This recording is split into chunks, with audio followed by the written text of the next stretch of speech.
Hey, it's Chris from Liege Games. Let's do better. Let's do the best we can. You know, I've inspired. Hey, it's Chris from Liege Games.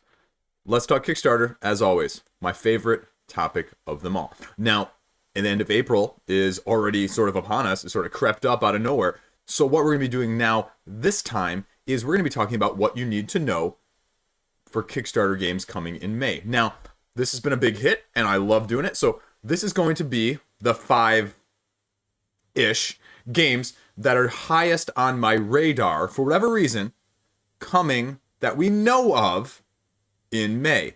Now, that's the big disclaimer, because there are things that have not launched in April. There have been things that have moved from May to June. There are also things that are just going to completely fly under the radar, and no hype, no launch date announced, sort of like what happened with the recent Hellboy expansions. You know, just boom, nowhere. There you go.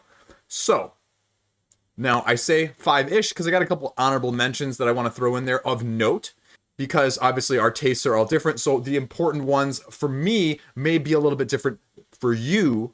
So let's be a little bit more inclusive for everybody's tastes. And I just want to do better by you guys. I am feeling inspired by Alex from Board Game Co. hitting 25,000. Him and Quackalope have been like competing to get there. I mean, I'm looking at them going, Senpai, I want to be like you. So I'm going to be trying to put out just better for you guys. Better, better, better. That is my goal. So anything I can do, let me know. I'm still trying to figure out sort of my setup and what else I may need to get small wise in terms of equipment for doing a little bit of a different review as well, so I can include some gameplay. So gameplay and review, because I think that's really where I want to be ultimately. And I'm still trying to figure that out, like I said, but hopefully in the near future, I'll be able to give you some of that as well. So if you like that, if you like the sound of that, I hope to be able to do it. I've got a couple games that hopefully I'll be a little bit of reviewing early-ish, either early releases, early review copies, whatever. So I'll hopefully be getting reviews out maybe like once a week, as a side note, of either a combination of new stuff or stuff that's in my collection that I love. So a little bit of everything for you guys. Anyway, that's not why you tuned in. Let's do this thing. Let's go straight into the honorable mentions for the month of May right now. Does this look familiar to anybody? This is Castle Panic. And the reason we're talking about Castle Panic is because this was an older game, 2009, I believe. They are doing a remake deluxe collection, because there is a deluxe version out there already. And you can see the art is a bit upgraded comparatively, right? Looks much more attractive, much better in terms of the coloration and everything else. So it is going to be launching on May 11. Now, if you're a fan or if you're familiar with it at all, it is basically a pseudo tower defense, but more of a 1 to 6 player cooperative, stomping out fires as these bad guys get closer to the center of the ring. And you can see here on each turn, they're going to move closer, new things are going to populate, and you are basically trying to mitigate them from destroying the walls. As they do more damage, then the walls get destroyed. If one hits the tower in the center, you lose. So that's what you're trying to do. Different segments, get different populations, different bad guys, different good guys, different minions, different bosses, everything under the sun. Now, they say that there is going to be not only the whole collection of previous expansions, but also a new expansion. And as you can tell with this, they're deluxifying everything. And you know how I feel. I have mixed feelings about deluxifications in general. So we'll see what the price point is, because I think that's the make it or break it. Again, deluxifications and a reprint. It's like going back to my video towards the beginning of the year or the end of 2020 when I talked about things or trends that were concerning for me in 2021.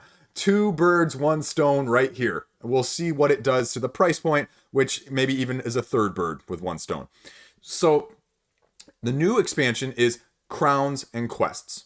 The Crowns portion of things is basically just giving players asymmetrical characters that they have abilities with that they can use.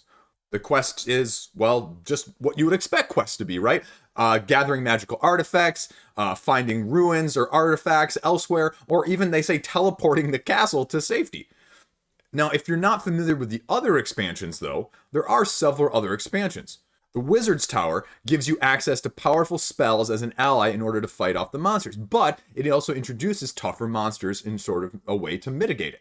The Dark Titan expansion introduces a new big bad, and his heralds, sort of like Apocalypse and the Four Horsemen, if you will, that sort of precede him trying to destroy things.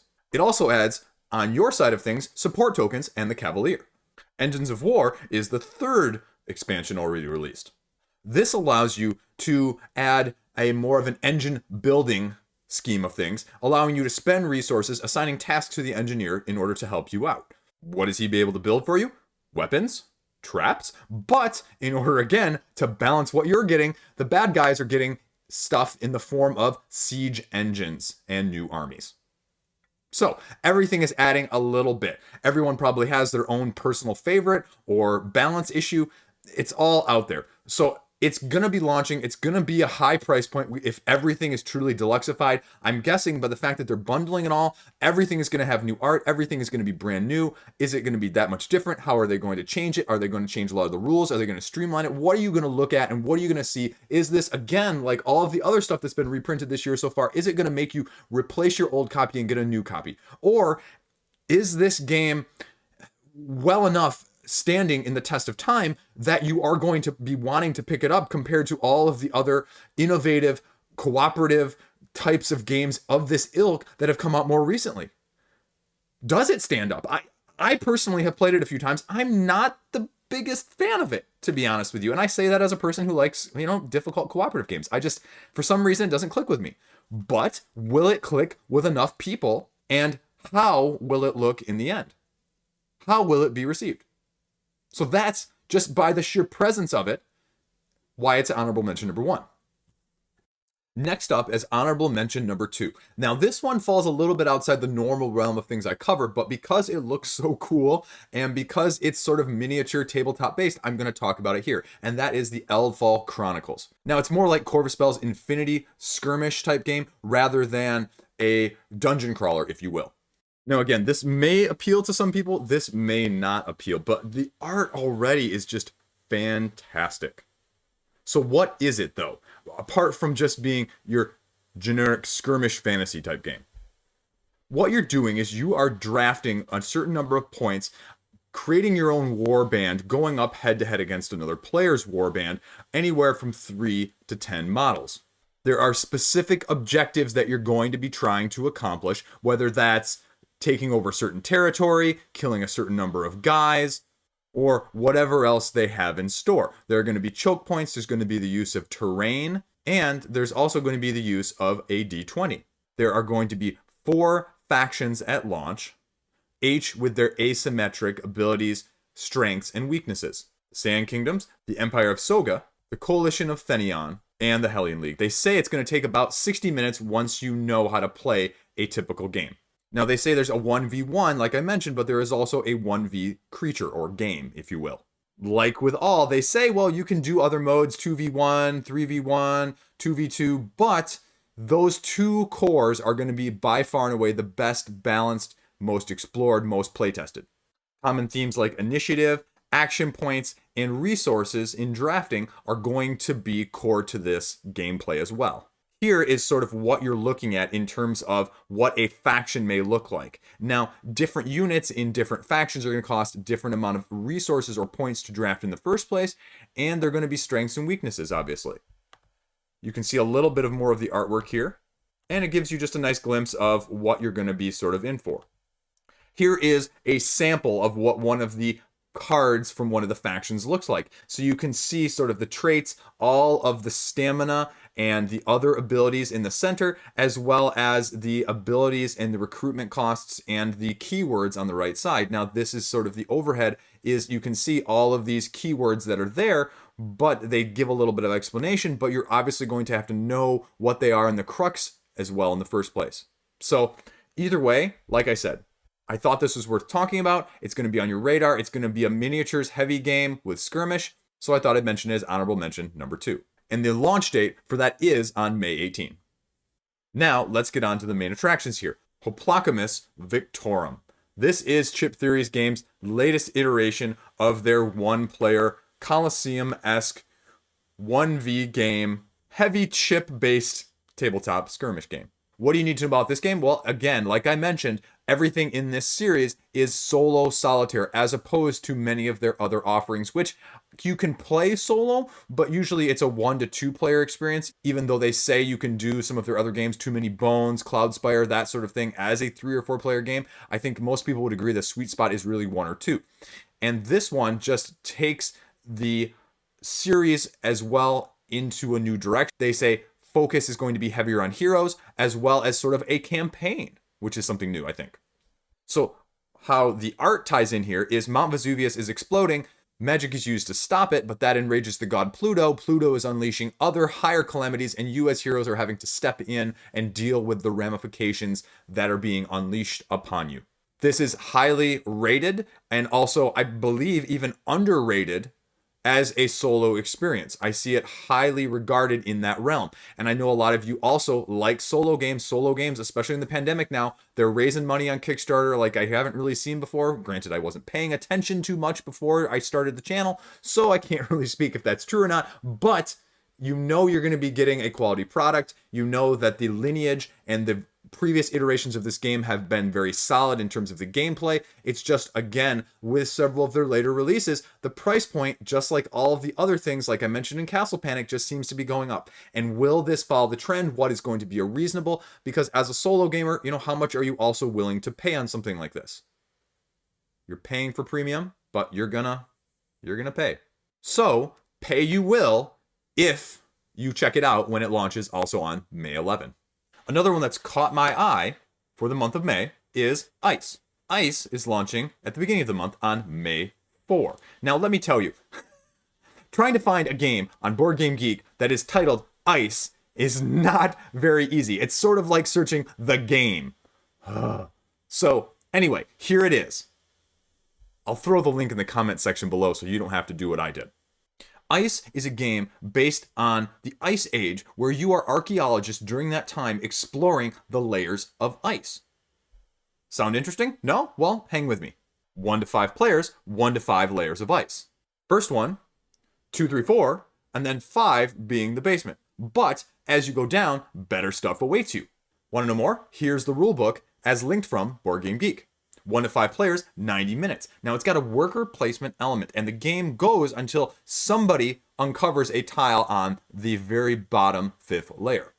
Now, what are you doing? You have a certain number of action points each day. You have 5 to begin with, but you also have a reserve in which you can tap into depending on when you want to use those extra ones. You're going to be doing things like building a camp, calling an archaeologist to where there is a camp, exploring, or excavating. Relatively straightforward. They each have their own AP, so you're going to have to do what you need to do very carefully. Now, here's the tricky part, is you are trying to get these prestige points, but if a tile only has one adjacent tile of the same level, it collapses. It's removed from the game. Anything that's there also is removed. Tricky yet? Oh, and did I mention the fact that the artifacts all have different powers and different ways of interacting or unlocking abilities? Oh, yeah, there's that too. Oh, and what? You're also going to have asymmetric powers that are guild dependent, depending on which archaeology team you begin with. Getting a little bit better, are we? And it has that little bit of abstract worker placement feel, but very thematic because you're actually going down in those layers and you have, like I mentioned, the collapse, right? Oh, and just in case you were wondering, there's going to be a solo mode. So that's Ice launching on the 4th. Check it out when it launches, especially if you're looking for something different and unique. And that's why it's on my list. Look, if you watched my other video of games to know in Q2 that are coming up, this was on that list. And this is the reason why. I mean, it's Awakened Realms, parenthesis, light, but it's Awakened Realms. So, what are we going to see? How creative are we going to get? We have the steampunk, hacker-esque, dual, real-life, technology-based, cybernetic boards in different settings that you're going to have to be going back and forth, sort of like what Burn Theory is doing from Chip Theory Games. Now, it's Awakened Realms Light, so this is by far their heaviest game that they've put out. But again, there's very little information. There's no concrete date yet either. And so I would hope that this isn't going to spring on us like Hellboy, that we'll get a little bit of anticipated advance warning. But as always, I wouldn't be surprised either way. Now, the trick is it going to be truly a light game? What is it going to look like? How deep is it going to play? And what mechanics are going to actually be involved? Again, there's very little information out here. This is the preview page on Gamefound. And Gamefound hasn't really had more than 2 campaigns running simultaneously. So you already have After the Empire. Wild Ascent, this sequel expansion, is going to be somewhat later, maybe June or July. There's no clear date on that yet either. So what else is going to be sort of flowing in here? And this is obviously going to be a high candidate, but again, there's not a whole lot of information. So like I said, 1 to 4 player, 90-minute plus. And again, 90-minute plus for a light game is atypical for them given their previous track record. So you are going to be going between these physical world and the deadly machine-filled world as human survivors. Modular city map, network map, different scenario-based games. And so it's not necessarily a campaign game. It is a solo scenario-based game, which is great because we all have enough campaign games, right? Right? Am I wrong? Yeah, probably. We don't have enough, but we'll take a break from them in this case. Now, here is the tricky part. If you read the text here, you might be cooperating with other players. You might be playing against other players. You may even be making an alliance against the enemy in order to win against the other players. That's intriguing, right? I think so. The aesthetic is boom. I love the cyberpunk, steampunk aesthetic regardless. Rise of Moloch, Simon, one of my favorite games. Love it. You're going to be upgrading abilities, modifying your body and your content and, doing that sort of thing. But you're also going to be having earned your reputation for being able to survive on these dangerous streets. How are you doing that? You're joining one of the various fractions, and just like with other games like RPGs, there are going to be conflict between these fractions. So if you choose one, there may be ramifications and consequences when you go up against another rival one that you're not part of. And as you would expect, with a scenario-based game, hopefully there is a high amount of replayability with difficult decisions, a lot of strategy, but also a lot of tactical nature going on at the same time. Then we get to the end of the page. So, Awakened Realms Light, what are we going to see? Am I going to have a random email in my inbox telling me the next launch date of this? I hope so soon. But as soon as I know, you guys will know, because this one, until we get more mechanics, is still on my high games I'm interested in for quarter 2, even quarter 3. This is very high up there. But I think the gameplay mechanics and what it really entails is going to be a make it or break it. And as a light game, but in a scenario-based driven tabletop setting, what is the price point going to be? Again, big make it or break it there. Is this going to be miniature filled? Is this going to be standee filled? Is it going to be a combination? What are we going to be looking at there? So again, all of those things are going to matter, and we just need more information. So I hope we get some soon. But that is why it's on this list. Toss a coin to your witcher, oh valley of plenty, oh valley of plenty, oh. And I'm not just talking about my Patreon for once. So the other game next on the list is The Witcher, the Old World. Now this is a prequel set before Geralt of Riviera. So you are playing as a 1 to 5 player game, competitive. Now that was the big surprise. People thought this was going to be more campaignish. They thought it was going to be more cooperative, and they have gone in a different route, being a competitive game. Now the other interesting thing is they just released a gameplay video like last week or a week and a half ago or so, and people had some mixed feelings about it because they thought some of the components, some of the gameplay was very generic. Like there was just one monster deck for all of the monsters. And so the interesting thing is that they have also, the designer has been very receptive to feedback and criticism from people who just watched the video and said, oh yeah, you know what guys, this is a good idea. And that should both intrigue you and interest you, but it should also terrify you when you're not willing to address criticism and critiques because you've already got a huge IP that has to go through many layers of channels of approval. That is a problem. Now, the interesting thing on this is that, yes, I like hearing from backers. I like hearing, criticisms and critiques because sometimes we get too close for the forest to be able to see the trees. But at the same time, listening too much, the squeaky wheel doesn't always need the grease, right?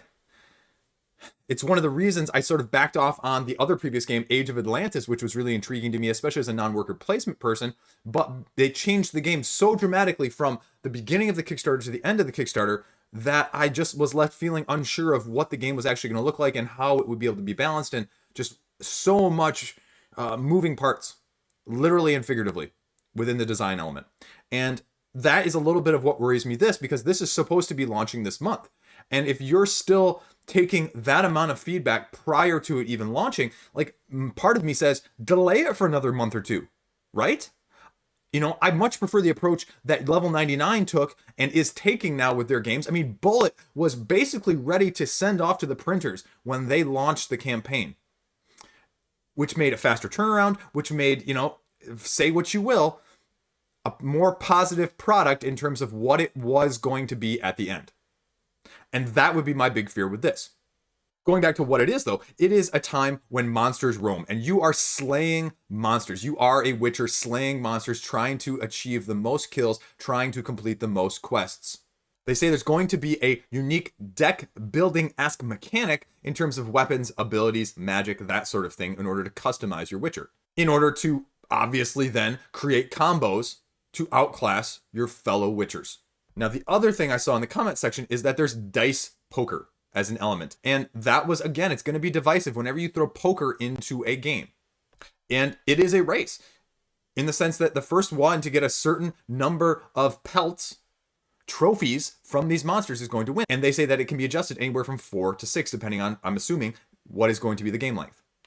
Now, they say there's going to be an exploration deck. There's going to be a static map, both of which parties who have looked at the gameplay video have raised as, you know, this is all static and there's not a lot of variability. How is this going to be different between plays? Is it going to get stagnant quicker? Which, again, I think is a legitimate concern, especially because we know that this is miniature based. And so the price point, especially when it looks like this, is going to be expensive. And I want gameplay to go with my miniatures. Like, I am not a big miniature person, as much of the miniatures that I actually have. I want good gameplay to go with it. And I'm willing to pass on it because, again, I don't have any significant fanboyism attachment to this IP to begin with. I've not played the video games. I'm aware of them. I have been aware of them since they came out, but I've only watched the Netflix series. So I'm not particularly attached to one element or another. Just make me a darn good, very, very good game. And that is what I care about.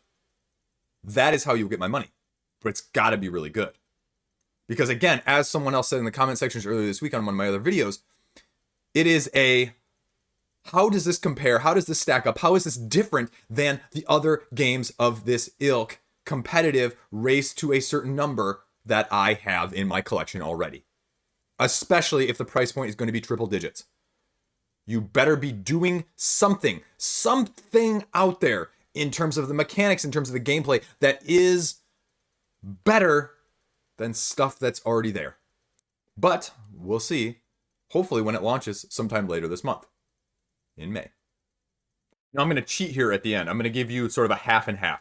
The first one is Robot Quest Arena. Now this was just featured, I believe, on Aw Shucks over the past weekends. And so it is a deck building game of the battle robots, you know, craze from like a decade ago when they had it on TV, where people actually built robots and had them fight. This is the deck building card driven version of that. This is going to Kickstarter on May 25.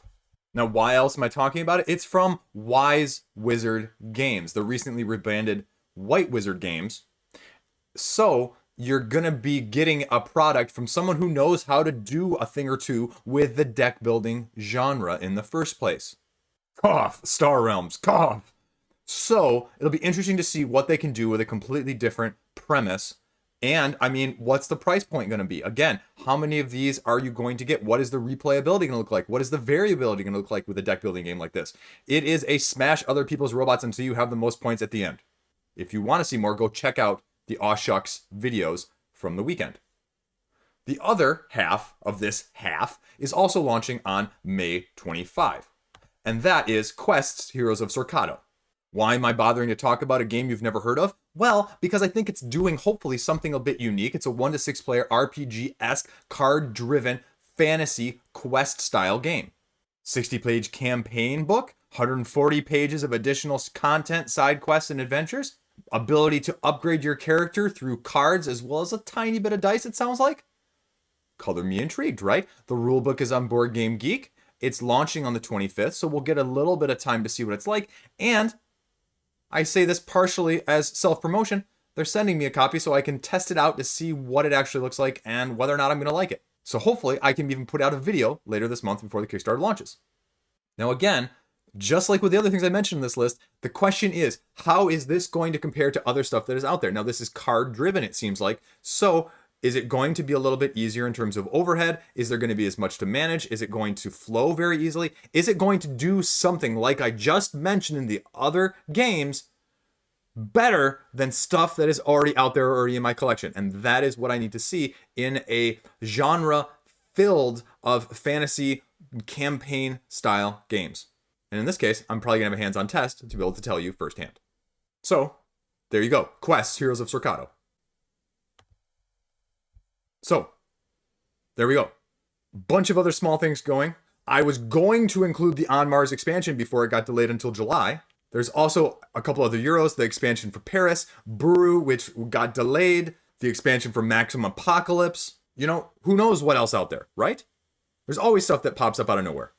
And that's half the excitement.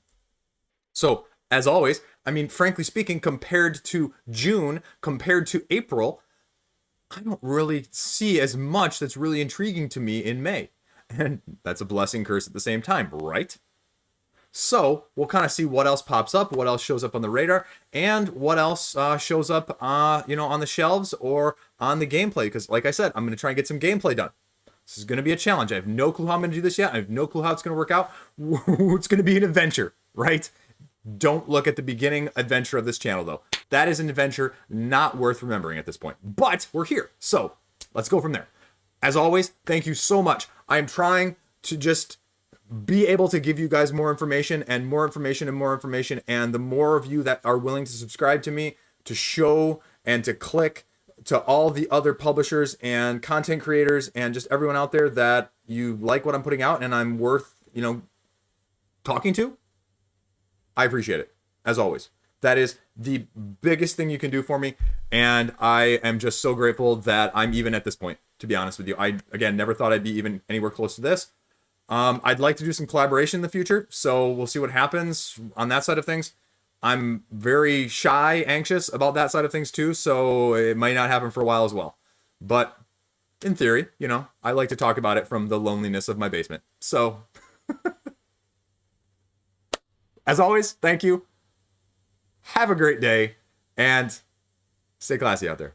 See you around, hopefully.